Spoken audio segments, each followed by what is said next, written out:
Manspread all over me on a flight? Enjoy playing footsie with my spouse. My wife and I are currently on a 7.5-hour flight. We are in the premium section where you get somewhat larger seats and way more leg room, not as cushy as first class, but better than economy. I'm 30 SF, 5 feet 10 inches, and plus size. I'm always so careful to make sure I'm not taking anyone else's space on a plane, even if it's uncomfortable. I'm supposed to be in a middle seat, but when I get there, there's already a man sitting in the middle spot next to his assumed wife, so I take the aisle. No big deal. I prefer that TBH. My spouse was seated a couple of rows away. The man looks like he's probably 5 feet 4 inches, 70s, and small build. In a premium seat, he basically has a swimming pool of space to lounge around in.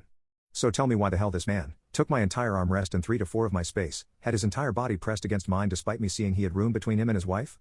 And most egregious of all, put his 1 foot like 6 inches into my leg room. Also, at one point, he motioned like he was trying to get at his seatbelt, but just kind of ended up pinching at my upper thigh, but then didn't put his seatbelt on? Ew.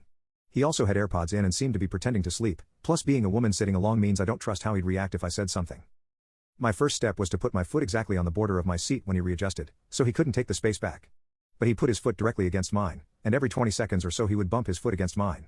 I start texting my spouse and she does the coolest fucking thing. She tells me she'll trade seats with me, and if he tries the same thing with her, she will start playing footsie with him. Here's the thing, my wife is a 6 feet 4 inches bearded trans woman. She has a voice like Johnny Cash, and to a 70-something creepy man, will absolutely read as male, so if this guy wants to intimidate a woman, he can do it to someone who will dish it out right back, but 5x creepier. I told her not to worry, I would put a blanket between us, no big deal. So the blanket goes down, his foot immediately retreats, but then this guy starts tapping his foot to music, but he's doing it pressed up against my foot, so he's basically just rubbing my foot up and down with his foot? I yanked my foot back instinctively because I felt like I was going to puke. So I sicked the wife on him. Bless her heart for being willing to swap seats with me. She's an angel. Update, wife sat down, dude was still spreading up a storm. She just came up to tell me that apparently he did the foot thing to her too, but she'd taken her shoes off, so, in her words, she grabbed his toes with mine like a trapdoor spider.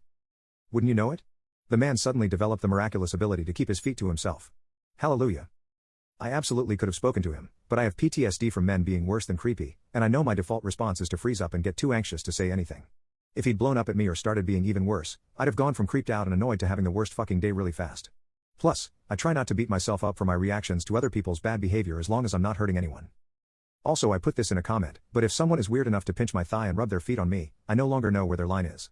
I am very grateful that the people who don't think anything bad could come from bringing it up to him have never been in positions where they have been hurt for speaking up for themselves. I hope you all continue to have that kind of life. Also, I totally forgot to add, I saw that his wife took her shoes off at one point, and then she put her feet up on the armrest of the person in front of her. I didn't see if that person tried using the armrest, but if they did, they would have said their arm down on her feet. To anyone out there who is single and feels discouraged, if these two nasty foot freaks could find each other, I'm sure there is someone out there for you too.